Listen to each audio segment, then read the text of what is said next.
할렐루야, 감사합니다. 오늘 우리가 오후 창세기 강독은 창세기 이제 3장 1절에서부터 14절까지 보겠습니다. 창세기 3장은 우리에게 대표적으로 두 가지 사건이 우리에게 연루되어지고, 또 하나는 언약적 관점에서 이제 23절, 24절 넘어가면 그 내용들이 전거되는데, 제일 먼저 창세기 3장에 여러분 보시면, 창세기 3장은 참 여러 가지 부분에서 많이 다뤄집니다. 논문으로도 다뤄지고 여러 가지 부분에서 많이 다뤄집니다. 창세기 3장에는 우리에게 기원에 관해서 설명하고 있습니다. 첫 번째는 죄의 기원입니다. 죄의 기원은 어떻게 일어났는가. 두 번째, 은혜 언약의 기원입니다. 은혜 언약은 어떻게 그 기원이 일어났는가라는 부분을 창세기 3장이 우리에게 설명을 해주고 있습니다. 죄의 기원에 관해서 이야기를 할 때에 이 죄의 기원은 결국 무엇입니까? 하나님의 말씀에 대한 불신, 그리고 불순종이었고, 은혜의 기원은 여기서 행위 언약이 박탈당합니다. 행위 언약이 여기서 박탈당하는 거죠. 파괴되고, 그리고 이 속에서 은혜 언약이 발동이 됩니다. 은혜 언약이 발동이 됩니다. 행위로서 사람이 영생할 수 있었습니다. 하나님께서 사람을 처음에, 지난주에도 말씀드렸죠. 사람의 행위로서 우리는 영생할 수 있었습니다.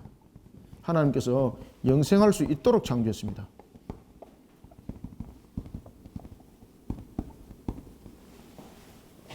영생할 수 있도록 창조할 때에 그 영생하는 값은 무엇으로 이루어졌습니까?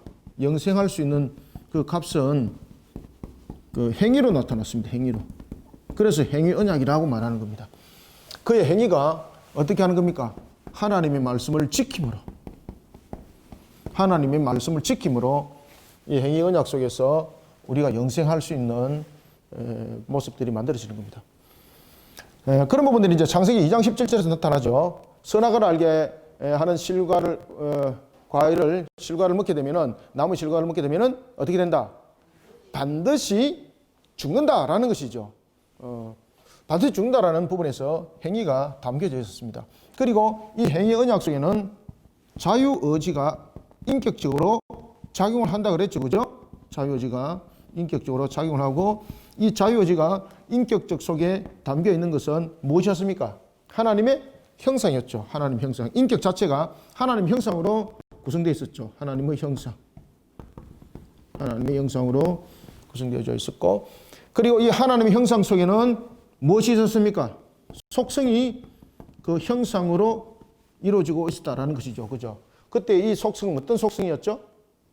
하나님께서 부여하신 속성이죠. 그러면 하나님께서 잘 여러분 기억하셔야 됩니다. 하나님께서 부여하신 부분에 대해서 이것을 신적 부여라고 말하고 있는데, 하나님의 신적 속성은 부여한 사실이 없어요.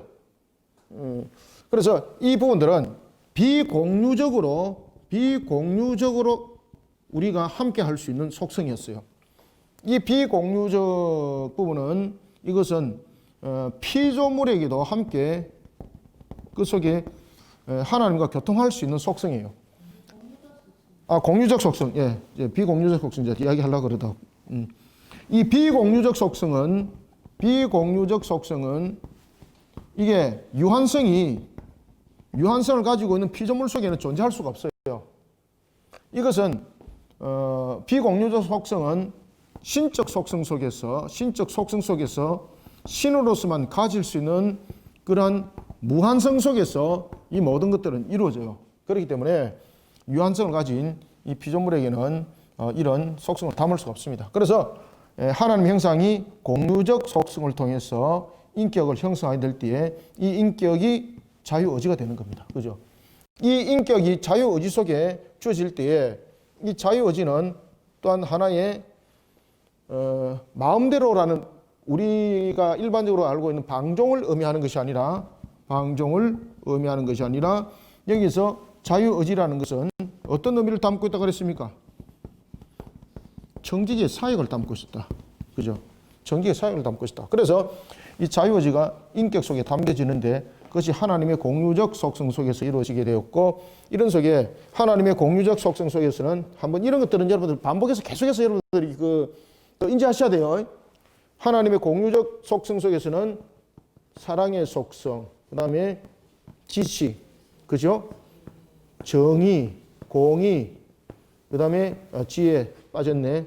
지혜, 이런 부분들이 거룩, 선, 이런 부분들의 속성들이 이 공유적 속성 속에 담겨져 있어요. 그러면은 자유의지가 어떻게 작동이 되어야 되겠습니까?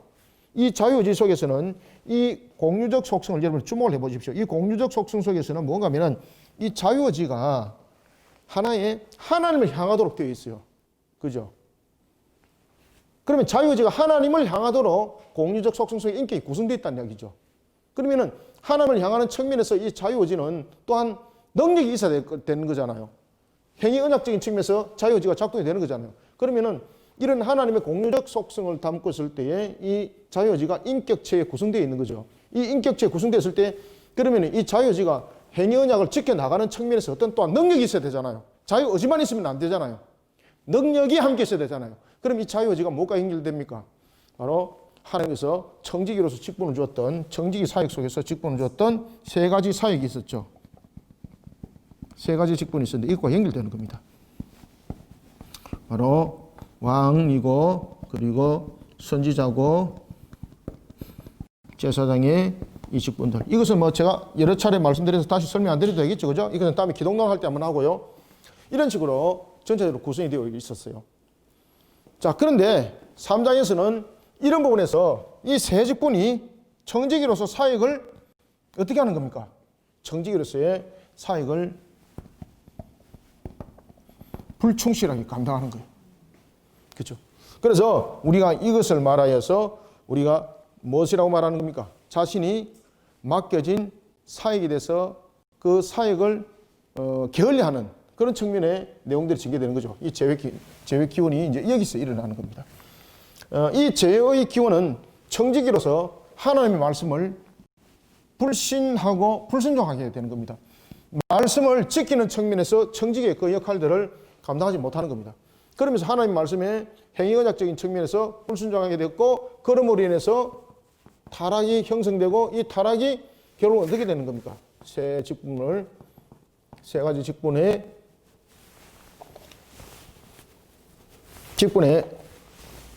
문제가 생기게 되는 거죠. 이것이 박탈당합니다. 이것이 이제 상실된 거죠. 그러면서 이제 제외 기원들이 일어나게 되는 겁니다. 그런 측면에서 은혜의 기원은 이 행위언약으로서 영생할 수 없는 모습이 된 거지 않습니까? 그때 하나님께서 이미 이제 창세전에 이 은혜의 언약의 기원은 우리가 창세전에 일어나게 되는 겁니다. 이 은혜의 언약은 우리의 행위 속에서 일어나는 것 아닙니다. 은혜는 하나님 측면에서만 발동되는 겁니다. 아시겠죠? 우리 속에서는 여러분 은혜라는 것이 성립이 안 됩니다. 창세전에 하나님께서 우리를 구원하시기로 구원에 대한 예정을 하시는데 이때에 은혜가 발동이 됩니다. 이때에 은혜 언약이 성립이 되고 여기서 그리스도가 우리의 중보자 될 것이 이루어집니다.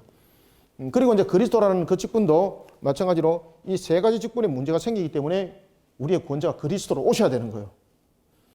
예수가 왜 그리스도인가 아시겠죠? 그죠? 이런 부분들 명확하게 아셔야 돼요. 아담이 이 부분에서 직분을 망각을 해버리기 때문에 이 직분이 회복이 안 되면 안 돼요. 그래서 예수님께서 40일의 금식을 통해서 공생애를 시작할 때에 그 40일의 공생애, 40일의 금식은 바로 이 세 직분을 회복시키면서 나가는 거예요. 그래서 광야에서 받았던 마귀로부터 유혹은 이 세 직분의 회복이에요.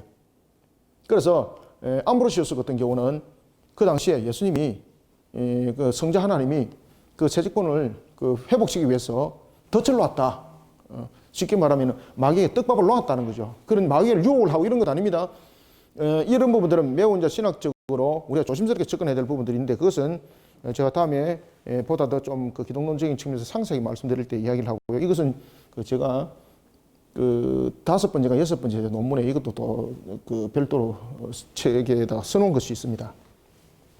자, 이런 측면에서 이제 은혜, 언약이 기원이 이루어지게 되는 겁니다. 우리의 행위로서는 더 이상 할 수가 없는 거죠. 그때에 창세기 3장 15절에서 이 은혜, 언약이 이루어집니다. 창세기 3장, 다음 주에 이제 볼 거죠. 창세기 3장 15절에서 이제 언약이 어떻게 이루어지는지는 이제 다음 주에 보고요. 오늘은 죄의 기원까지 보겠습니다. 아시겠죠? 그죠? 어떻게 해서 죄의 기원이 일어났고, 그리고 이 죄의 기원 속에서 나타났던 사람의 제일 먼저 나타났던 행동들은 어디서부터 나타났는가? 여러분들, 인간이 죄를 범하면서 제일 먼저 나타났던 죄의 기원 속에서 나타났던 제일 먼저 첫 번째 활동이 무엇일까요? 하나님과의 단절입니다. 단절. 하나님과 단절입니다. 제일 먼저 인간이 죄를 범하면서 제일 먼저 일어났던 것이 무슨 일이라고요?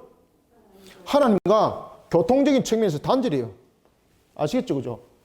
하나님과 교통적인 측면에서 단절이 일어났던 거예요. 그러면 하나님과 교통적인 측면에서 단절이 일어났기 때문에 벽이 생겼다는 이야기죠. 따라서 이 벽을 허물어낼 자가 나타나야 되는데 그것이 바로 중보자라는 부분에 중보적 역할자가 나타나야 되고, 그래서 은혜, 언약이 그 속에 이제 성립이 되는 거예요.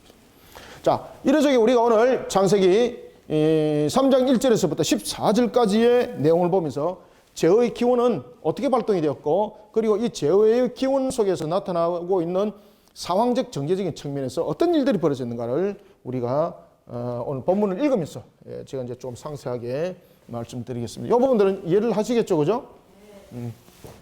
뭐 다른 분들은 이해 못할런지 모르겠지만 우리 교인들은 뭐 이 부분들은 쉽게 이해를 하고 넘어가리라 봅니다. 뭐 제가 여러 번 말씀드렸고, 자, 이렇게 우리가 먼저 지우고, 그리고 우리가 창세기 3장 한번 봅시다.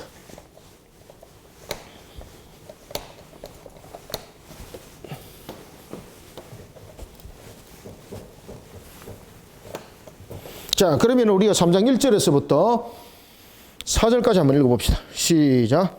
그런데 뱀은 여호와 하나님이 지으신 들짐승 중에 가장 강교하니라. 뱀이 여자에게 물어 이르되 하나님이 참으로 너희에게 동산 모든 나무의 실과를 먹지 말라 하시더냐. 여자가 뱀에게 말하되 동산 나무의 열매를 우리가 먹을 수 있으나 동산 중앙에 있는 나무의 열매는 하나님의 말씀에 너희는 먹지도 말고 만지지도 말라. 너희가 죽을까 하노라 하시느니라. 뱀이 여자에게 이르되 너희가 결코 죽지 아니하리라. 아멘. 자, 1절 한번 봅시다. 그런데 라고 이렇게 말하잖아요. 오늘 본문에 보면 그런데 라고 말하는 것은 앞에 하나님께서 우리를 하여금 정말로 벌거벗어도 부끄러움을 알지 못할, 수치를 모를 그런 선한 모습으로 창조를 하셨다는 거죠. 그래서 이제 그런데라는 것입니다. 자, 그런데 뱀이라는 것을 우리에게 이제 증거를 하고 있는데, 여러분 처음에 이 뱀은 우리가 생각하는 것처럼 지금의 이 뱀이 아닙니다. 처음에 뱀은 그 저주가 땅을 기는 것을 봤을 때에 그때 뱀은 땅을 기지 않았던 하나의 들짐승이었다, 이렇게 이제 볼 수가 있는 거죠. 그리고 하나님께서 만드는 창조하신 들짐승 가운데서 가장 지혜로운 짐승, 지혜롭게 창조된 들짐승입니다. 자, 그것을 성경에서는 간교함이라고 설명하고 있는데, 이 간교함은 여러분들이 그 생각하는 것처럼 뭐 간사하고 교활하고 이거 아닙니다. 얍삽하고 이런 것 아닙니다. 여기서 간교하다는 것은 무엇입니까? 하나님께서 가장 지혜롭게 창조했단 말입니다. 들짐승 가운데. 그러면은 마귀가 뱀을 사용했던 이유가 이제 드러나죠. 이 뱀을 누가 사용을 하고 있습니까? 그렇죠. 마귀가 먼저 뱀에게 접근하는 거죠. 그죠? 그리고 그 뱀을 장악을 해버린 거죠. 자, 여러분들, 마귀가 사람을 유혹할 때에 제일 먼저 어떤 방식으로 여러분 사람을 유혹을 할까요? 절대 마귀가 사람을 유혹을 하고 넘어뜨릴 때에 막 억지로, 또는 우리가 볼 때 영 표가 나는 이런 방식으로 접근 안 합니다. 이 마귀가 지금 뱀을 통제를 하고 있는 것도 여기서 이미 정리되고 있습니다. 뱀은 여러분 지혜롭습니다. 그죠? 구별할 수 있고 분별할 수 있는 거죠. 그런데 이 뱀이 지혜롭기는 하되 이 마귀의 속임이 돼서 이것을 분별하고 이것을 능력 있게 헤쳐나갈 수 있는 부분들은 부족했다고 볼 수가 있는 거죠. 그러면은 이 뱀이 덜짐승 가운데서 가장 지혜로웠는데, 그러면 마귀는 이 지혜로운 뱀을 능가할 수 있을 지혜를 가지고 있었다는 얘기죠. 그죠? 이 뱀을 통해서 이제 접근을 합니다. 누구에게? 그래서 이게 이제 보면은 신라권, 복락원, 여러분들이 이제 잘 아시겠지만 그런 이제 이런 책들이 있지 않습니까? 거기 보면 이제 그 당시 이제 이런 부분들을 소설로 이제 쓴 것들이 있습니다. 그런 내용들은 그냥 참고할 내용이고 그것이 성경에 있는 내용이 아닙니다. 그러나 우리가 이제 반드시 해야 될 것은 하나님께서 이미 창조를 하실 때에 선과 악을 창조한 것이 아니라 모든 것은 선한 상태로 창조했는데 천사도 창조했습니다. 그때에 이 천사장 가운데서 하나님의 말씀 앞에 하나님의 말씀대로 순종하기보다는 자신이 추앙을 받고 또한 자신이 여러 천사들로부터 높임을 받는 것을 기뻐했던 타락한 천사가 있었습니다. 그 천사가 자신의 조직을 형성하게 되는 거죠. 그래서 그로 인해서 하나님으로부터 그가 심판을 받게 되고 하늘로부터 땅에 이제 떨어지게 되는 거죠. 그때에 이 마귀가 타락한 천사를 우리가 마귀라 그러죠. 그죠? 타락한 천사. 이 마귀가 무엇이라고 그랬습니까? 타락한 천사죠. 요한계시록 보면은 이 타락한 천사가 천사들을 어떻게 유혹합니까? 꼬리로서 유혹하죠. 꼬리. 그죠? 꼬리. 지혜. 이 꼬리는 지혜인데 어떤 지혜입니까? 속이는 지혜입니다. 속이는 지혜. 아주 뛰어나죠. 이 꼬리를 가지고 천사들을 유혹합니다. 유혹해가지고 자기 하부 조직을 만들게 되는 거죠. 그러면서 유혹당한 천사가 그 개수가 요한계시록에 얼마였다고 말하고 있습니까? 3분의 1이나 유혹을 했더라. 어마어마한 숫자라는 거죠. 그죠? 어마어마한 숫자라는 거죠. 이런 마귀가 하나님의 영광을 가리기 위해서 사람에게 접근하는 겁니다. 왜냐하면 하나님 앞에 보복할 수는 없는 거잖아요. 하나님을 이길 수는 없는 거잖아요. 그러면 마귀가 하나님께 대항할 수 있는 것은 뭔가 하면 하나님의 기쁨을 빼앗아가는 거예요. 하나님의 기쁨을 빼앗아가기 위해서는 하나님이 창조했던 무엇에 접근해야 되겠습니까? 형상에게 접근해야 되는 거예요. 형상에게. 그래서 마귀가 에덴 동산을 찾아가는 거죠. 처음에는 에덴 동산은 두루 도는 성령의 화염금들로 둘러쳐 있지 않았죠. 그죠? 인간이 타락하고 난 뒤에 화염금들로 그 에덴 동산을 둘러 세워버리고 그 다음에 지나왔던 그림자 흠집까지 다 지워버려요. 그래서 에덴 동산, 다시 말하면 우리가 본향으로 돌아갈 수 있는 길은 오직 누구의 길만을 통해서 갈 수 있습니까? 그렇죠. 그것이 창세기 3장 하반절에 나중에 설명을 하고 있습니다. 그것이 이제 다음 주에 볼 것인데 바로 창세기 3장 22절에서부터 24절에 이게.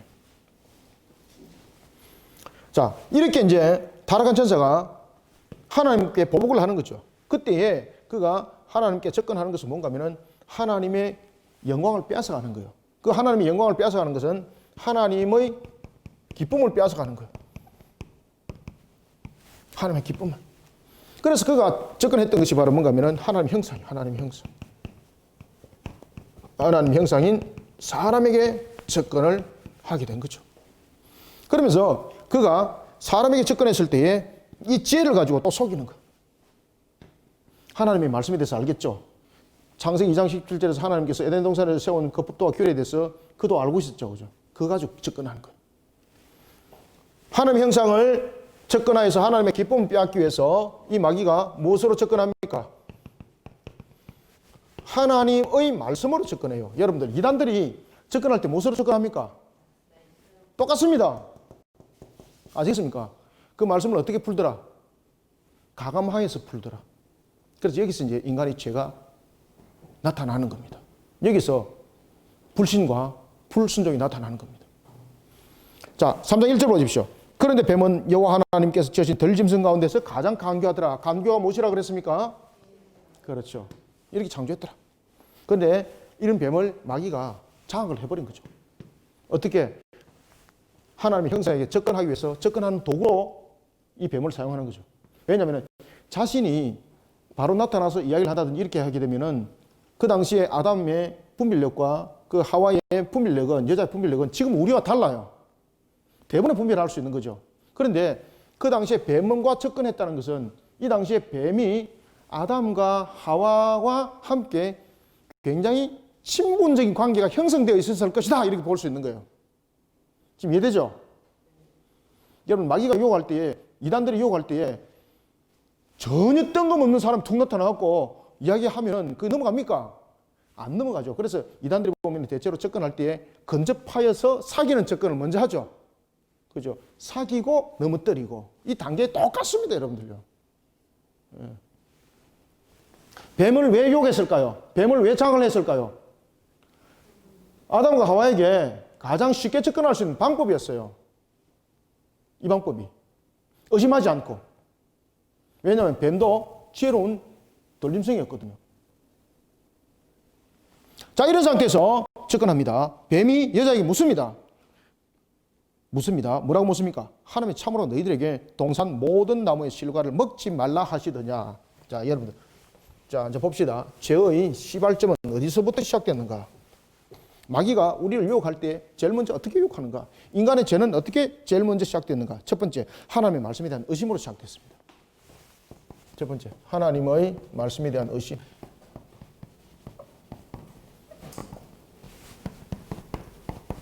여러분, 창세기 공부하면 안 재밌습니까? 창세기 공부하면 우리의 모든 근본들에 대한 상을 알 수가 있는 것입니다. 그래서 창세기는 잘 아셔야 됩니다, 여러분들요. 이건 그냥 스토리가 아닙니다, 이거는.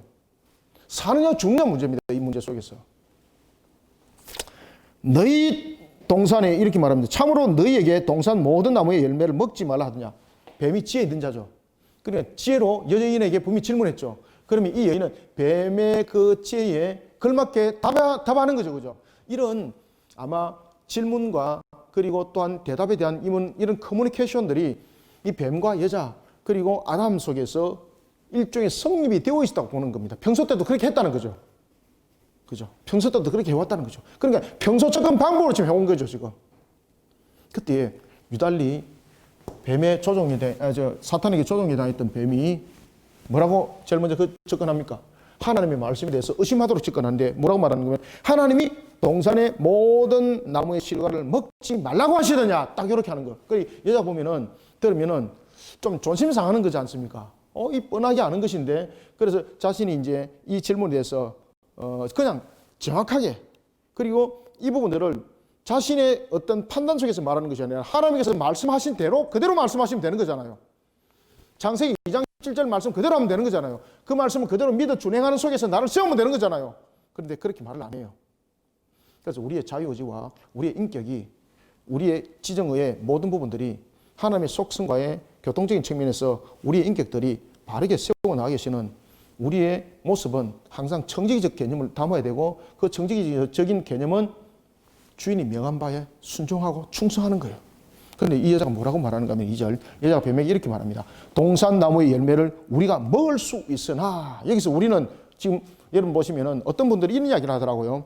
그 당시에 뱀이 여자에게 접근했을 때에 아담이 없는 상태에서 접근하였다라는 것이 이제 첫 번째 설이고, 두 번째는 그 당시에 아담과 하와가 있었는데, 아담과 하와가 있었음에도 불구하고 제일 먼저 여인이 접근했던 것이 여인이었다. 그래서 이 하와가, 지금 여인이, 하와라는 것은 이제 그 범죄한 이후에 아담이 여인에게 이름을 지어준 것이 하와입니다. 그래서 제가 여자라 말하든 하와라 말하든 그거하고 시비 붙이지 마세요. 미리 제가 이야기를 하고 갑니다. 이 우리라는 단어를 쓰잖아요. 이 우리라는 단어를 썼던 것은 바로 아담이 옆에 있었다는 이야기예요. 그 저는 A를 이야기를 하든 B를 이야기를 하든 뭐 받아는 드리는데, 저는 B의 입장을 대체로 선호를 해요. 갈 리가 없어요. 만약에 아담이 멀리 갔었더라면 이 장면은 다르게 전개되는 거예요. 이 여인이 따 먹는 것을 지금 아담이 본 거죠. 보고 그것을 여인이 먹고 난 뒤에 받아 먹는 거죠. 그래서 여기서 우리라는 복수는 어떤 의미를 가지고 있다? 아담이 그 당시에 자리를 떠서 여인이 혼자 있을 때 뱀이 접근하였던 내용이 아니라는 이야기죠. 우리가 먹을 수 있으나, 자, 이제 3절이 이제 여기서 이제 나타나는 거죠. 여러분들, 하나님의 말씀에 대해서 우리가 질문을 주었을 때는 제일 먼저 그 말씀을 가감하면 안 됩니다. 그죠? 그래서 우리가 하나님의 말씀을 1.1획도 가감하지 마라. 그러니까 어떤 사람은 한글 번역 성경 가지고 그것을 가지고 1.1획이라고 말하는 한글 번역 성경은 오류 번역이 가끔씩 있죠. 그죠? 그래서 우리가 요한복음에도 보면 요한복음 4장 23절, 24절도 보면 번역이 잘못돼 가지고 그것을 완전히 고쳤죠. 하나님은 신령과 진정으로 예배할지니라 라고 했는데 그 번역이 완전히 잘못됐죠. 그죠? 그래서 그것을 하나님은 영이시니 예배하는 자가 영과 진리로 예배할지니라. 아시겠습니까? 그 번역을 바꾼 거예요. 완전히 다른 거죠, 내용이. 그런 것들이 있습니다. 그래서 여기서 이제 우리가 성경에서 1.1획도 가감하지 말라는 것은 어떤 내용의 그 부분들을 담고 있는가 하면은 성경이 가지고 있는 원전에 대한 부분들입니다. 아시겠죠? 그죠? 번역서 가지고 말하는 것 아닙니다. 자, 3절에 보면은 동산 중앙에 있는 나무의 열매는 하나님의 말씀에 너희는 어떻게? 그래, 제일 먼저 시비거리 만들면 안 돼요, 여러분들요. 먹지도 말라. 첫 번째. 먹지도 말라. 그럼 두 번째 어떻게?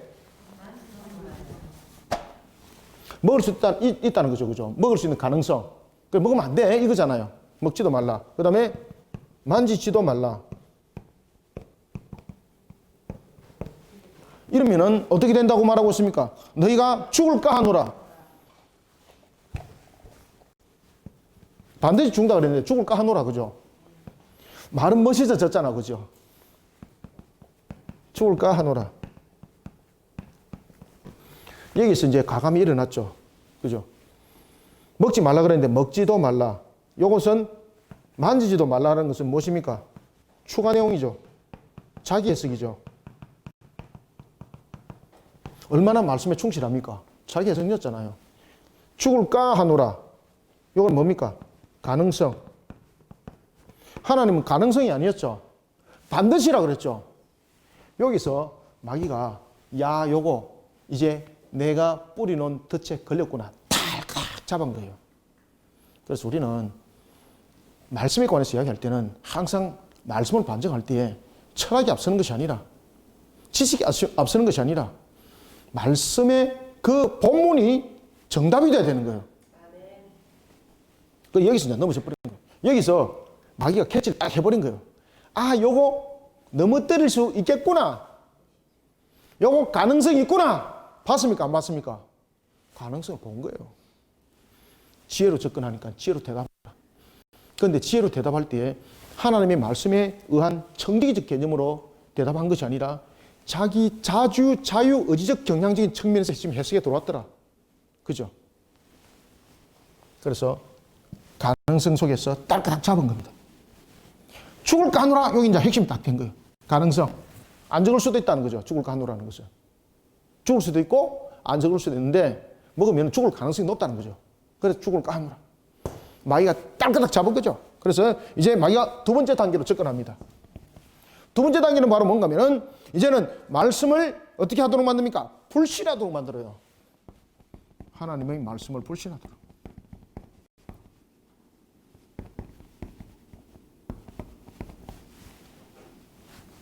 하나님의 말씀을 불신하도록 할 때 어떻게 합니까? 자기가 먼저 하나님이 되는 거예요. 마귀가. 자기가 말씀의 권세자인 것처럼 선포를 하는 거예요. 이단들도 그렇죠.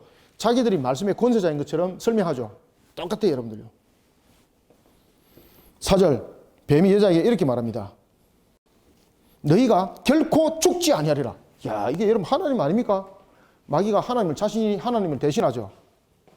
이거 잠깐 쭉 될까요?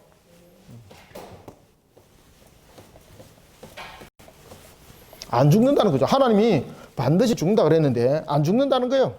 속지 말라는 거죠. 말씀을 불신하게 딱 만드는 거예요. 이 불신하게 만들 때에 뭐라고 말하는가 하면 이렇게 말해요. 너희가 결코 죽지 아니하리라. 너희가 결코 죽지 아니하리라. 이 속에서 무엇을 만듭니까? 하나님의 말씀을 불신하게 만듭니다. 이 말씀을 불신하게 만들 때 너희들 안 죽는다는 거죠. 지금 마귀가 자기가 하나님의 입장이 된 거예요. 자기가 하나님이 된 거예요. 마귀가 자기가 하나님이 된 겁니다. 안 죽는다. 그러면은 이제 지혜를 가지고 말했기 때문에 지혜롭게 또 말해야 되잖아요. 그죠? 마귀가 꼬리를 가지고 천사 3분의 1을 속였다 그랬죠. 그러면은 그냥 여기서 끝나면은 속겠습니까? 안 속는 거죠. 그럼 뭐라고 말하는 거냐면 하나님의 말씀을 불신하도록 만들 뿐만 아니라 거기서 불만을 가지게 만드는 거예요. 불신하되 세 번째는 불만을 가지게 만드는 거예요. 공평하지 못하다. 아시겠습니까? 하나님 말씀에 대해서 불만을 가지도록 만들어요. 요 속에서 나중에 무엇이 나타나는가 하면은 행위가 나타납니다. 요 속에서. 자, 마귀가 뭐라고 말하는가 하면은 너희는 결코 죽지 아니하리라 라고 말씀에 불신을 딱 하게 되고 그리고 바로 던져요. 틈도 안 줘요. 생각하고 한참 생각하도록 만들면은 이 여인이 자기 나름대로 또 논리적인 측면에서 말을 할 것이고 이러다 보면 꼬리가 길어지잖아요. 그래서 마귀가 그것을 알기 때문에 마귀가 먼저 치고 딱 들어와버리는 거예요. 5절 너희가 그것을 먹는 날에는 눈이 밝아져서 첫 번째 무엇과 같이 될 것이다. 그렇죠. 첫 번째 하나님과 같이 될 것이다. 그러면 마귀는 하나님을 무엇으로 보는가 하면은 전능하신 하나님, 전지하신 하나님, 천지 만물의 창조주에 대한 절대 주권을 보는 것이 아니라 하나님을 지혜자로 보는 거예요. 지혜자. 지혜를 가지면 누구든지 하나님과 같이 될 수 있다는 것을 마귀는 설득하는 거예요. 설득력 있죠. 그러면 마귀는 자기가 하나님과 같은 존재라는 거예요. 자기가 가지고 있는 지혜, 올드한 지혜, 내가 이런 지혜가 가지기까지는 내가 그 하나님의 그 너희들이 말하고 있는 그 하나님의 말에 내가 순종 안 했기 때문에 내가 그와 같은 올드한 지혜자가 지금 내가 되어 있다. 그러면서 자신을 견본으로 보여주는 거예요. 그러면서 하나님과 같이 된다는 부분에 대해서 되지 않도록 하기 위해서 너희들에게 선악을 알게 하는 실과를 먹지 못하도록 했다는 겁니다. 그러면 하나님과 같이 된다는 것은 바로 뭔가 하면은 지혜자가 되는 거예요. 지혜자. 너희들을 속였다는 거죠. 뭔가 하면은 생명을 가지고 속였다는 거예요. 하나님께서 창세기 2장 17절에서 말하는 선악을 알게 하는 실과를 먹는 날에는 반드시 죽으리라고 말하고 있는데 그 실과 먹어도 안 죽는다. 하나님이 너희들을 속였다라는 거죠. 어떻게 속였는가 하면은 그 지혜로 속였다는 거죠. 왜? 그것을 먹으면 자기와 같이 지혜자가 되기 때문에 너희들을 속였다는 거죠. 너희들은 그 실과 먹어도 절대 안 죽어. 그것은 나의 경험과 내가 이미 그걸 알고 있는 거야. 그 비밀을 내가 너희들한테 가르쳐 줄게. 이렇게 된 겁니다. 6절. 그 이야기에 여인이 불신하게 되고 불신하게 되니까 나중에 무엇이 커지게 됩니까? 그렇죠. 의심. 잘 보세요. 의심, 불신, 아주 불만. 요게 여러분들 이단들한테 넘어가는 단계입니다. 이게. 이단들이 제일 먼저 요거부터 던집니다.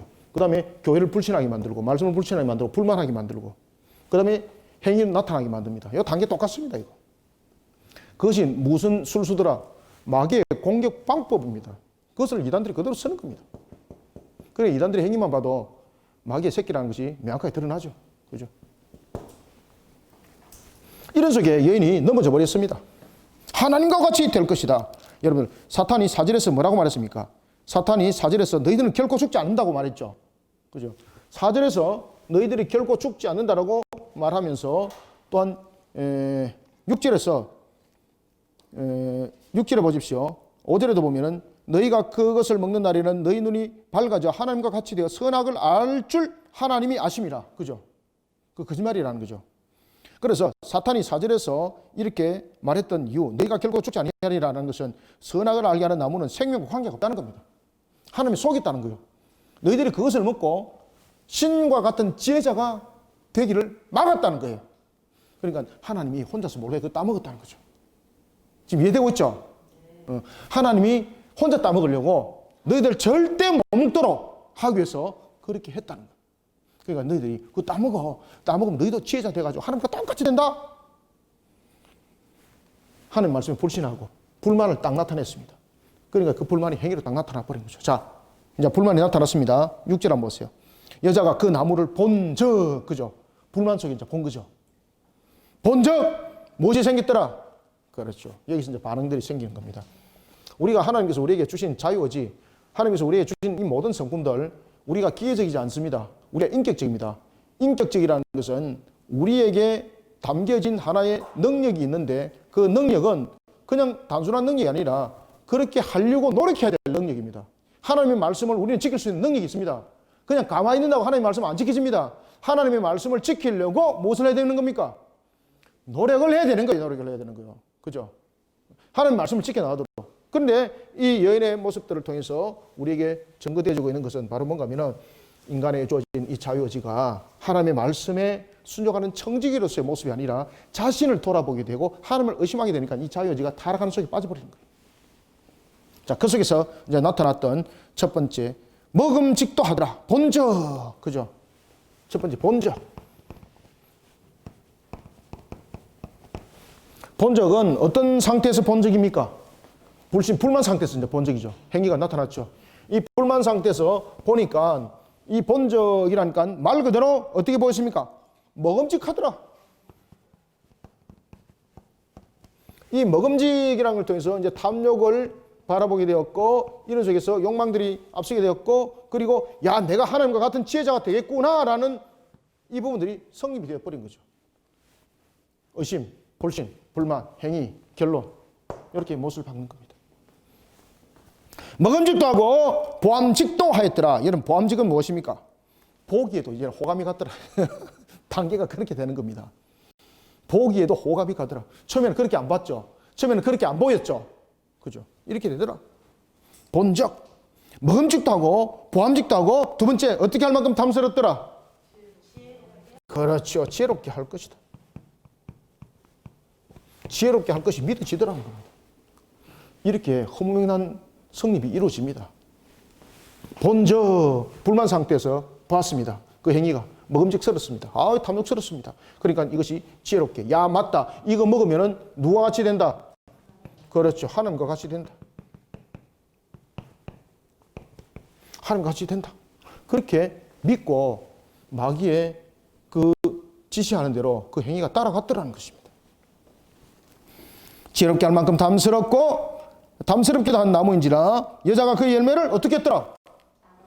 그렇죠. 여러분들, 반드시 죽으리라는 속에서 의심이 반드시 죽는다는 것 속에서 그것이 자신의 중심이 되었다면 이 선악을 알게 하는 실과를, 열매를 따먹을 수 있었을까요? 못 따먹었을까요?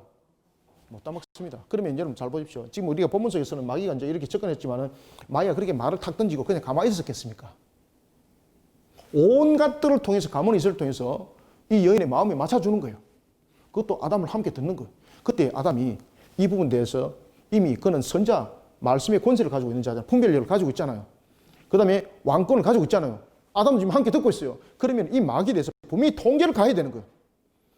권세로서, 왕권의 권세로서, 말씀의 권세와 왕권과 제사장의 권세는 전부 함께 가는 거예요. 이 속에서 거룩성을 지금 손상시키고 있죠. 하나님을 욕되게 하는 건 거룩성 손상, 제사장의 직분을 아담이 지금 감당 안 했죠. 그 다음에 말씀으로서 지금 접근했는데 말씀의 분별력을 가지고 있는 그가 말씀의 권세를 안 내세웠죠. 그 다음에 왕직, 모든 것을 다스릴 수 있는 권세, 이 세 가지 직분을 이 속에서 아담이 발동을 안 하는 거예요. 우리는 어떤 관계 속에서도 이런 청지기적, 이런 직분적 이 내용들에 대해서 아주 중요하게 다뤄야 됩니다. 그 부분들을 발동을 안 시키니까 이제 범죄가 일어나 버린 거죠. 교회 속에서도 여러분들 이 세 직분에 대한 부분들 분명히 반드시 세워야 돼요. 우리가 밖에서도 그리스도인으로서 이 세 직분을 가지고, 권세를 가지고 복음을 전하지 못하면 우리 무너짐을 당해요, 마귀한테. 지금 세상의 마귀가 우리에게 이렇게 지금 접근을 하고 있습니다. 그런데 우리가 멍청하게 이 세 직분을 가지고 아담이 그 활용을 안 했던 것처럼, 작동을 안 시켰던 것처럼 우리 부분들이 직무유기가 일어났을 때에, 아담도 직무유기잖아요, 지금. 청지로서 직무유기잖아요. 직무유기를 일으키면 자신이 박탈당해요, 여러분들요.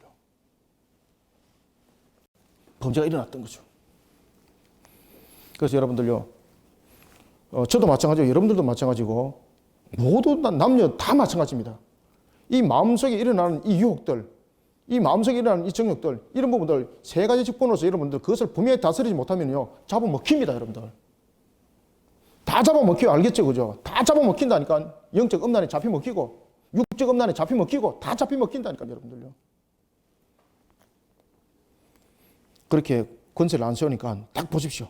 그래, 맞네, 속았네. 내가 이거 먹으면 지혜롭게 되구나, 하나님과 같이 되구나, 그렇게 느껴져들라는 것입니다. 그러면서 이 여인이 어떻게 합니까? 달랑 따먹어버린 거예요. 달랑 따먹어버린 거예요. 그래서 이것을 통일교에서는 하와에 대한 간음을 이야기를 하고 있습니다. 간음을, 여인이 간음을 해가지고, 그래서 인간의 죄가 만들어졌기 때문에 피가름을 해야 된다. 그래서 그 피가름을 그때 누가 했습니까? 죽은 문선미가 했죠. 그죠? 지금은 누가 하는 건 모르겠는데. 그래서 이단들이 대체로 보면은 여러분 보시면 간음 사건이 많이 터지죠. 이단들이 그렇게 해서 이 간음 일들을 많이 벌리고 그것을 사람들에게 간음이라 느끼지 못하게 만드는 겁니다. 그와 같이 함께 동침을 했을 때, 그와 같이 성관계를 맺었을 때는 내가 깨끗함을 받는다. 이렇게 인지를 하게 만들어버리는 거죠. 세뇌 부분을 통해서. 마귀가 그렇게 접근했던 것처럼. 여인도 그렇게 넘어지는데 우린들 더 쉽게 넘어질 수 있는 거예요, 여러분들요. 우리가 볼 때, 야, 저 사람들 저렇게 해가지고 자기의 몸을 갖다 던질 수 있나? 가능해요, 여러분들요. 여인도 보십시오. 이렇게 넘어갔는데, 심지어 우리는 그보다 더 못한 우리는 존재가 되어버린 우리는 더 쉽게 넘어져요, 여러분들요. 그래서 우리는 그리스도인으로서 이 세 가지 권세를 반드시 세워야 돼요, 여러분들. 이해되셨죠? 그래서 아담이 그와 처음부터 함께 있었다는 거죠. 6절에 이 장면에서 이제 아담이 왔는데 한번 먹어봐라. 아담은 안 먹습니다. 아담이 누굽니까? 세 가지 권세를 가지고 있는 자죠. 그래서 이 지금 마귀가 여인에게 접근할 때는 이미 아담이 옆에 있는 것을 알고 매우 지혜롭게, 매우 논리적으로 접근합니다. 그때 아담이 청지기로서의 직분을 충실하게 감당하지 못하니까 넘어지는 자와 함께 되는 거예요. 자, 봅시다. 여인이 6절부터 자 8절 읽읍시다. 시작. 여자가 그 나무를 본즉 먹음직도 하고 보암직도 하고 지혜롭게 할 만큼 탐스럽기도 한지라 나무인지라 여자가 그 열매를 따먹고 자기와 함께 있는 남편에게도 주매 그도 먹은지라 이에 그들이 눈이 밝아져 자기들이 벗은 줄을 알고 무화과 나무 잎을 엮어 치마로 삼았더라. 그들이 그날 바람이 불 때 동산에 거니시는 여호와 하나님의 소리를 듣고 아담과 그의 아내가 여호와 하나님의 낯을 피하여 동산나무 사이에 숨은지라. 여호와 하나님이 아담을 부르시며 그에게 이르시되 네가 어디 있느냐. 아멘. 자, 9절까지 한번 읽어봤습니다. 6절. 여자가 그 나무를 따먹었습니다. 그런데 어떤 일이 일어났을까요? 하나님의 말씀이 맞다고 했을까요? 아니라고 생각했을까요? 아담이 왜 그 나무를 따먹는데, 열매를 먹는데 왜 동참했을까요? 그 답이 어디 있을까요? 6절에 있습니다. 6절에. 뭐 칼빈이라든지 이런 신학자들은 그 당시에 하나님의 말씀에 죽으리라라는 그 말씀에 이 자신이 아내가 이제 따먹었잖아요. 그러니까 아내를 너무 사랑했기 때문에 자기도 하와와 여인과 같이 한번 죽으려고 그 과일을 먹었다는 거죠. 아닙니다. 아닙니다. 너무 사랑해가지고 내가 그 여인과 함께 죽으려고 그 실과를 먹었다는 거죠. 그럼 그 뒤에 본문에 나타나고 있는 거 하나님께서 내게 만들어주신 이 여인 때문에 내가 죄를 범했으니 이 소리 안 합니다. 아시겠습니까? 그래서 그 주석은 안 맞아요. 아주 유명한 그 주석가들이 신학자들 그 내용을 쓰는데 저는 그 내용을 거부합니다. 저는 안 맞습니다. 안 맞습니다. 그 해석이 잘못된 겁니다. 이 본문을 잘 보십시오. 아담이 왜 먹었을까라는 것입니다. 아담이 하와가 그 실과를 먹었습니다. 그러면 하나님께서 그 실과를 먹는 날에는 반드시 죽는다 그랬거든요. 즉시 죽는다 그랬거든요. 그런데 실과를 먹었습니다. 즉시 반응이 나타났습니다. 무슨 반응이 나타났을까요? 안 죽는 반응이 나타났습니다. 첫 번째. 안 죽었죠? 즉시 무엇이 나타났습니까? 여인이 간증을 하는 거. 야, 이거 뱀이 말이 맞네. 눈이 밝아졌다는 거죠. 이 눈이 밝아졌는데 이 눈이 무엇을 알게 됐다는 겁니까? 선악을 알게 됐다는 것. 선악을 알게 됐다. 악함이 무엇이고. 이제 이해되겠죠? 그러니까 마귀가 끝까지 속이는 거예요. 마귀가 끝까지 속이는데 하와가 여인이 간증인이 되는 거예요. 간증인이. 누구의 간증인? 그렇죠. 마귀의 간증인이 되는 거예요. 여자가 마귀의 간증인이 되는 겁니다. 그러면서 그 간증을 누구에게 간증합니까? 아담에게 간증을 하는 거예요. 그래서 아담이 확인을 하죠. 아담이 확인을 하니까 여인이 자기 아내가 안 죽은 거예요. 그리고 자기 아내가 뭐라고 말하는 겁니까? 지금까지 우리가 알지 못하는 것을 내가 지금 알게 됐다. 지금 여인이 무엇이 됐습니까? 여인이 지혜자로 된 것으로 지금 착각을 하는 거죠. 마귀가 말한 것처럼 내가 하나님 되었다. 그러니 당신도 먹어봐라. 이래 된 거죠. 그래서 아담이 덜렁 받아 먹어버리는 거예요. 지금 이해되고 있죠? 참 무너지네. 여자가 그 나무를 본적 먹음직하고 보암직도 하고 지혜롭게 할 만큼 탐스럽기도 한 나무인지라 여자가 그 나무 그 열매를 따먹고 자기와 함께 있는 남편에게도 주매. 맞죠? 분명히 그도 먹은지라. 그도 먹었다는 것은 무엇입니까? 이 여인이 간증을 하는 거예요. 맞네. 그러면서 알지 못했던 부분들을 이야기를 하게 되는 거죠. 진짜로 지혜자인 것처럼 말하게 되는 거죠. 그래서 아담이 믿는 거죠. 그리고 아담도 받아 먹었습니다. 아담이 어떤 결과가 나타났더라? 아담도 안 죽더라. 눈이 밝아졌더라. 여기서 눈이 밝아졌다는 것은 무슨 뜻이에요? 그렇죠. 탐욕 속에, 악 속에 자기들이 빠져버린 거죠. 그래서 이 눈이 밝아졌다는 거죠. 이 눈이 밝아졌다는 것은 하나님이 알지 못하게 한 것을 그들이 알았다는 이 뜻이 아닙니다. 원래 그들이 선한 상태로 창조되어졌는데 지금 그들의 모습들이 어떻게 됐다는 겁니까? 타락하여서 악한 자가 되었다는 이야기입니다. 그래서 이것을 눈이 밝아졌다라고 이야기를 하는 겁니다. 눈이 시력이 좋아지고 이거 아닙니다. 눈이 시력이 좋아져가지고 뭐 투시 현상이 일어나고 뭐 눈에 막 이상한 것이 보이고 이게 절대 아닙니다. 이거 눈이 밝아졌다는 것은 바로 성적 인지 변화가 그 속에서 나타나는 거죠. 성적 인지 변화가 대부분에 나타났습니다. 자, 눈이 밝아졌다는 속에서 이 속에서 이제 두 가지가 나타나는데 자신들이 죄인이 됐다는 거죠. 근데 뭔가 모르게 눈이 밝아지니까 이 속에 나타나는 것이 뭔가 하면은 하나님에 대한 두려움이 생겨버린 거죠. 자, 눈이 밝아졌다는 것은 이 속에서 제가 아까 무엇이라고 그랬습니까? 타락. 그 다음에 인간이 죄 속에 나락에 빠진 것을 말하고 있다는 거죠. 그러면 이 눈이 밝아졌다는 걸 통해서 나타났던 현상 가운데서 대표적인 것이 뭔가 하면은 성적 문제입니다. 성적 문제. 정욕에 대한 문제. 성적 문제. 그 다음에 두 번째, 하나님을 향한 두려움의 문제. 그 다음에 세 번째, 이 속에서 나타나는 책임 전가. 이것이 지금 나타나기 시작했습니다. 이것은 하나님께서 창조하신 선하신 모습 속에서 나타나는 것 아닙니다. 그러면 눈이 밝아졌다라는 것은 무엇을 말합니까? 지금 눈이 밝아졌다는 이 상태를 설명하는 겁니다. 눈이 밝아졌다는 것은.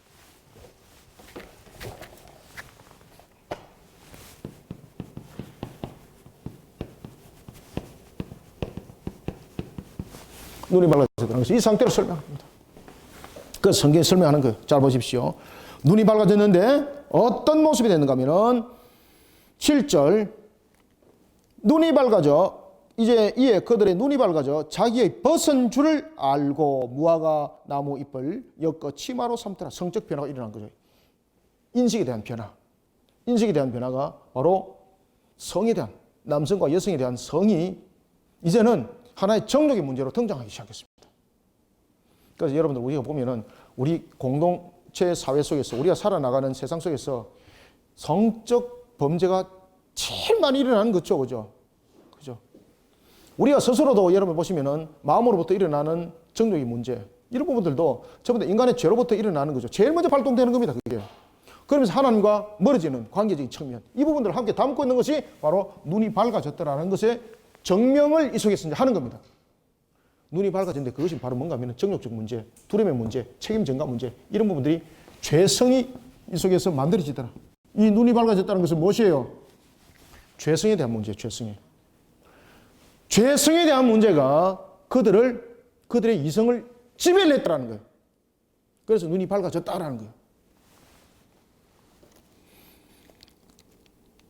제일 먼저 벗은 줄 알고 무화과 잎으로 치마를 만들더라. 여인은 여인대로 성을 가리고 남자는 남자대로 그 성을 가리더라. 그 다음에 두 번째 8절 어디 하나님께서 늘 아담과 하와와 함께 교통을 했죠. 그런데 이제는 숨습니다. 왜 숨겠습니까? 죄에 대한 두려움. 하나님이 두려운 거예요. 왜? 여러분들 우리는 왜 하나님이 우리에게 두려움으로 다가오는가 하면 우리가 가지고 있는 죄성 때문에 그런 거예요. 우리가 천국에 가면은 새하늘과 새 땅에 가면은 하나님은 두려움의 대상이 아니에요. 항상 기쁨의 대상이에요. 그런데 여기서 하나님을 향한 두려움은 눈이 밝아짐으로 나타났던 죄성의 결과예요. 죄성의 결과. 다시 한 번 더 강조드립니다. 눈이 밝아졌다는 것은 무엇이 만들어졌다? 죄성이 형성된 것을 말하고 있습니다. 죄성이 형성된 것. 두 번째, 그들이 숨습니다. 8절 읽습니다. 그들이 그날 바람이 불며 동산에 거느시는 여호와 하나님의 소리를 듣고 아담과 그의 아내가 여호와 하나님의 낯을 피하여 동산 나무 사이에 숨었더라. 내면의 변화. 그죠? 자, 인간이 죄성 속에서 나타났던 것 첫 번째 외면의 변화, 그리고 두 번째 내면의 변화, 두 가지가 나타났더라. 분명하게 외면적인 부분에서는 정욕적인 부분에서 자신들을 가려만이 되는 그런 속에 빠져버리더라. 내면적인 속에서는 하나님을 향한 두려움이 마음속에 생겨나더라. 그래서 외면의 변화와 내면의 변화가 죄성 속에서 이제 나타난 거예요. 그때에 하나님이 아담에게 세 가지로 접근해요. 세 가지로. 그리고 이 세 가지 접근 방법은 인간의 죄가 단순한 죄가 아니라 이제는 대표성을 가진 법적 효력을 가지고 있다는 것을 설명해요. 그래서 하나님이 지금 아담을 부르고 있죠. 여인을 부르고 있죠. 이것은 바로 뭔가 하면 법정 호출입니다. 법정 호출. 법정 호출에서 이 죄 문제 지금 다루고 있습니다. 그래서 행위언약이 여기서 파기되는 겁니다. 법정에서. 사적인 측면에서는 행위언약이 파기될 수 없어요. 법정에서 그들을 세워요. 그래서 이 부분들은 법정적 측면을 담고 있고 법정 효력을 가지고 있고 법정 용어를 쓰는 거예요. 지금 첫 번째, 하나님께서 어떻게 합니까?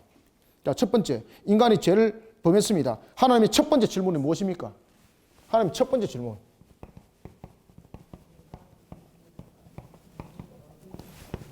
첫 번째 질문은 무엇인가 하면은 어디에 나타나고 있는가 하면은 바로 9절입니다. 여호와 하나님이 아담을 부릅니다. 부르시되 그에게 이릅니다. 네가 어디 있느냐? 그죠?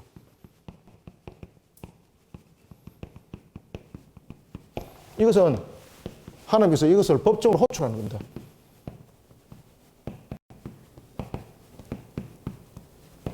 하나님이 아담이 어디 있는지 모르는 겁니까? 아는 겁니다. 아담이 지금 숨었다는 것을 말하고 있는 겁니다. 네가 어디 있느냐라는 것은 아담의 죄성 상태, 죄 상태에서 그가 숨은 겁니다. 그것을 지금 하나님께서 죄를 지적하는 겁니다. 네가 어디 있느냐라고 말하니까 11절, 10절 이르되 내가 동산에서 하나님의 소리를 듣고 내가 벗어섬으로 두려워하여 숨었나이다. 그죠? 변명하게 되는 거죠. 이 속에서 이제 어떤 이제 주석가들은 이 부분들을 인간이 이제 회개하여서 돌이킬 수 있는 기회를 준 것이다. 그런 이제 번역도 하기도 합니다. 그래서 그 회개의 기회를 3번 줬다. 3번까지 줬는데 회개치 아니했다. 그 다음에 이 부분들은 하나님께서 인간을 회개시키기 위한 부분도 있지만은 무엇보다 중요한 것은 그 죄에 관한 부분들을 명확하게 법정에서 이제 그 부분들을 판결을 해 나가는 장면들이다. 이렇게 이제 두 가지로 분류하는 내용들이 있습니다. 같이 보시면 됩니다. 자, 그래서 첫 번째 하나님께서 그를 법정에서 부릅니다. 어디 있느냐라는 것은 그의 죄성의 상태를 지적하는 겁니다. 어디 있는가 몰라서 묻는 것 아닙니다.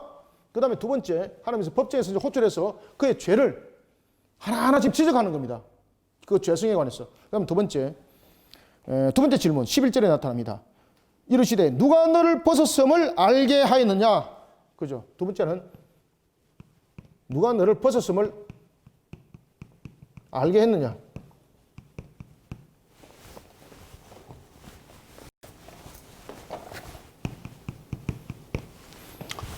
벗었다는 것은 수치잖아요. 수치는 선한 상태에서 나타나는 것 아닙니다. 이 수치라는 것은 무엇 속에서 나타나는 겁니까? 죄성 속에서 나타나는 것이 벗은 것, 수치입니다. 그 다음에 여기서 누가 너로 하여금 벗은 것을 알게 하였느냐라는 것을 통해서 이야기할 때 두 가지입니다. 첫 번째는 성적인 문제입니다. 성적 수치. 그 다음에 두 번째는 벗었음을 알게 하였느냐라고 말할 때 이 부분들은 뭔가 하면은 직분이 박탈입니다.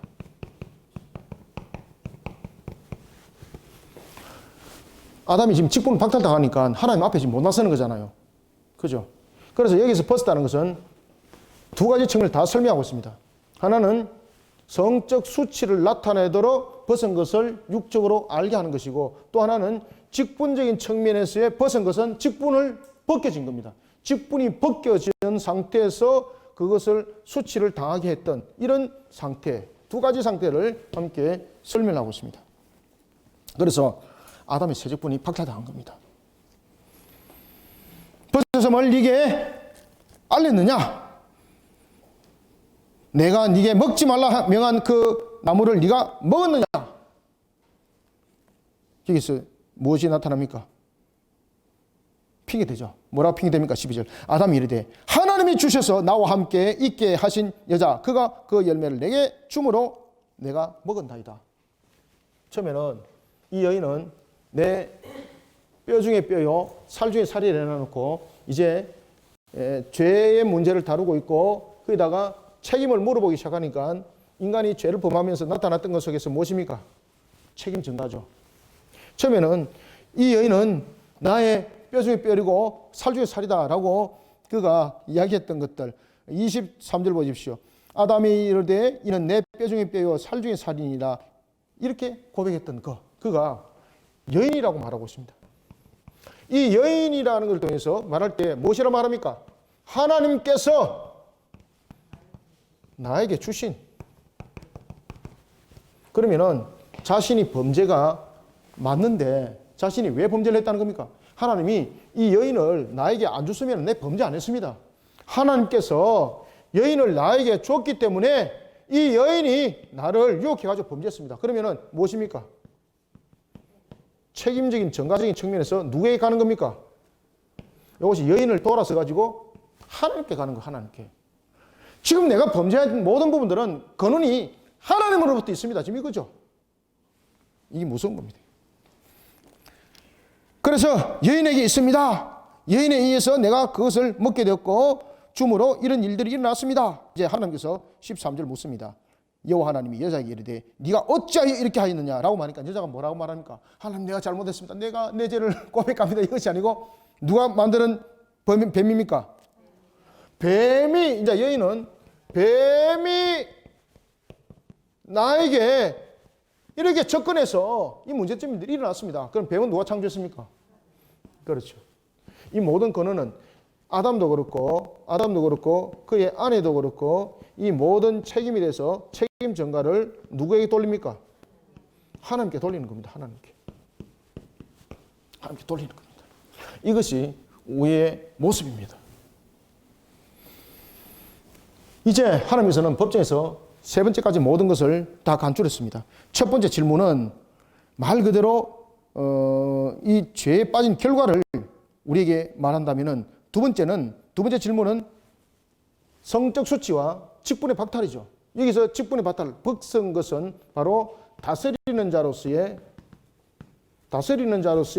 이 직분의 박탈입니다. 다스리는 자로서의 이 직분을 박탈에 이르기까지 누가 너를 그렇게 했느냐라고 말한다면, 바로 세 번째 질문은 바로 무엇입니까? 네가 13절 여호와 하나님이 여자에게 이르되 네가 어찌하여 이렇게 하였느냐라고 말할 때 이 세 번째 질문은 우리에게 더욱더 뚜렷한 것을 말하고 있습니다. 이 모든 부분에서 불순종에 대한 모습을 담고 있다는 거죠. 네가 어찌하여 이렇게 했는가라는 것은 무엇에 대한 내용입니까? 세 번째는 하나님의 말씀에 대한 불신입니다.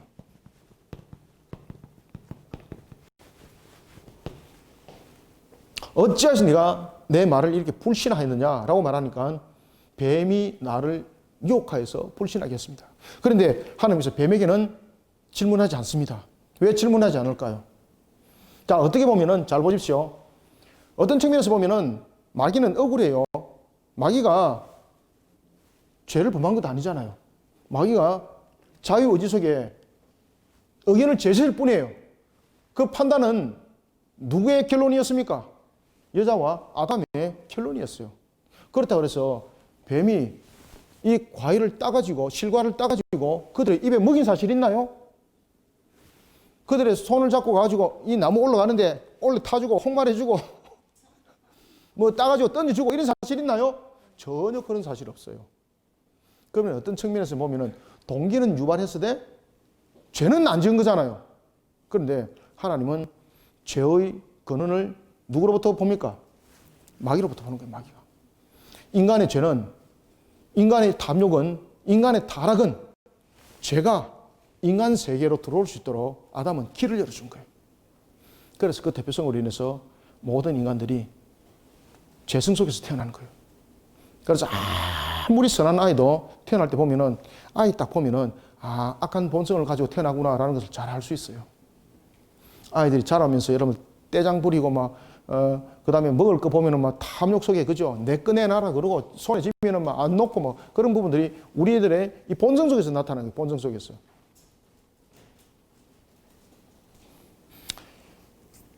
14절 여호와 하나님이 뱀에게 이르되 네가 이렇게 하였으니 네가 모든 가축과 들의 모든 짐승보다 더욱 저주를 받아 배로 다니고 살아있는 동안 흙을 먹을지니라. 아멘. 뱀은 마귀의 도구로 사용되었습니다. 하나님께서는 이미 왜 이 뱀 사탄에게 기회를 주지 않는가 하면 이미 하늘에서 판결이 내려진 겁니다. 자, 마귀가 영으로서 하나님께서 영으로 존재를 하도록 만들었습니다. 그 영으로 만드는 존재는 영은 불멸성을 가지고 하나님께서 만드셨습니다. 그렇다 그래서 그 영은 신적 속성을 가질 수 없습니다. 그렇지만 이 영을 가지고 하나님께서 영생토록 하는 부분에서도 이것을 불멸 상태로서 그냥 두는 것이 아니라 이것을 복락 상태와 심판의 상태로 이것을 완전히 갈라놨습니다. 마귀는 이미 심판받을 것이 이미 하늘에서 결정되어졌죠. 그죠? 그래서 마귀에게는 어떤 물어볼 어떤 대상의 조건이 필요가 없는 겁니다. 이미 하늘에서 심판받아서 내려온 상태입니다. 그죠? 하늘에서 심판받아서 내려왔는데 여기 와가지고 또다시 심판한다? 이 잘못된 거죠. 심판돼서 이미 심판이 벌어졌기 때문에 마귀에게는 이제 집행만이 남았습니다. 그래서 이제 다음 주에 창세기 3장 15절에 내용이 벌어지는 겁니다. 창세기 3장 14절에 보면은 이렇게 말합니다. 하나님께서 뱀에게 이렇게 말합니다. 분명히 마귀는 이미 심판의 역사로 이미 끝난 겁니다. 그렇지만 뱀은 마귀로 인해서 이용당한 또한 대상이잖아요. 그건 마귀가 억울하잖아요. 뱀이 억울하잖아요. 여러분 이런 거 봅시다. 마귀로 인하여서 사람들이 구원받지 못할 자로 타락한 자로서 마귀의 자녀가 됩니다. 그러면은 마귀만 불못에 던지면 되지 불신자들은 불못에 던지면 안 되잖아요. 근데 마지막에 여러분 잘 아시는 것처럼 백보자 심판대에서 불신자들이 불못에 던지지죠? 똑같은 거예요. 마귀와 마귀에 속한 자는 똑같이 심판이다. 이것을 창세기 3장 14절에서 설명하는 거예요. 그래서 마귀는 이미 심판받은 상태죠. 마귀는 이미 심판받은 상태이기 때문에 마귀에 대해서는 하나님이 이야기 안 해요. 그런데 뱀은 이용당했습니다. 그죠? 이용당해도 여러분들 보시면은 그것을 단순하게 이용당했다, 억울하다 책인 측면에서 보는 것이 아니에요. 마귀로 인하여서 나타났던 마귀의 종로로 타는 자도 마귀와 함께 취급을 받는 겁니다. 그래서 뱀에게 저주를 하는 겁니다. 어떤 저주를 합니까? 그 당시에 뱀은 땅을 키질 않았어요. 이미 하나님께서는 천지 만물을 창조하실 때에 애초부터 땅을 기는 짐승, 그 다음에 걸어다니는 짐승 이미 구별해서 창조했어요. 뱀은 그 당시에 이렇게 땅에 있는 흙을 먹질 않았습니다. 모든 귀한 것들을 함께 먹도록 또 창조했습니다. 그런데 마귀의 종로로 탄 거죠. 마귀의 종로로 탄 그를 하나님이 심판합니다. 내가 너를 저주할 것이다. 다시는 너가 땅에 서지 못하고 기어다닐 것이다. 그 다음에 두 번째, 네가 영원히 무엇을 먹을 것이다? 흙을 먹고 살 것이다. 이게 이제 저주인 거죠. 그래서 지금 이제 그런 모습들이 이제 나타났던 것입니다. 자, 오늘은 우리가 14절 여기까지 죄의 기원에 관해서 우리가 봤고, 다음 주에는 우리가 이제 언약의 기원에 관한 내용들을 함께 보도록 하겠습니다. 기도하겠습니다. 살아계신 아버지 하나님, 주께서 베푸시는 은혜를 감사드립니다. 눈에는 보이지 않지만 살아계신 하나님을 믿음의 눈으로 바라보며 오늘도 믿음의 걸음을 걷는 것 또한 주님께서 우리에게 주신 은혜인 줄 압니다. 어찌 우리에게 믿음이 있다 말할 수 있겠습니까? 하나님께서 우리에게 은혜를 베푸심에 믿음이 있고 오늘도 주님의 능력으로 걸어가지 아니하고는 쓰러지는 자의 모습, 이것이 우리의 모습임을 고백합니다. 오늘도 우리가 죄된 모습 속에 세우지 아니하도록 항상 하나님의 말씀이 우리를 조명하는 대로 말씀이 가라면 갈 것이요 말씀이 쓰라면 쓰는 말씀의 신앙의 겸손과 그 근본으로 오늘도 우리가 세워지기를 원합니다. 이런 속에 주님께서 또한 우리에게 재직분의 청지기를 허락하셨으니 우리가 이 땅을 살아갈 때도 왕권과 선자권과 재상의 이 그리스도의 재직분을 가지고 명확한 권세를 가지고 우리가 악으로부터 분별해내고 우리의 영으로부터 일어나고 있는 음란한 생각들 다 절단해내도록 하나님 도와주시옵소서. 항상 우리의 영육간이 모든 것이 늘 하나님을 향하여 달려가기를 소망합니다. 우리의 부족함을 아시고 우리의 연약함을 아시는 하나님, 우리를 붙들어 주시고 항상 은혜롭게 만들어 십자가 되게 하여 주옵소서. 십자가로 이게 하여 주시옵소서. 예수님의 이름으로 기도드립나이다. 아멘.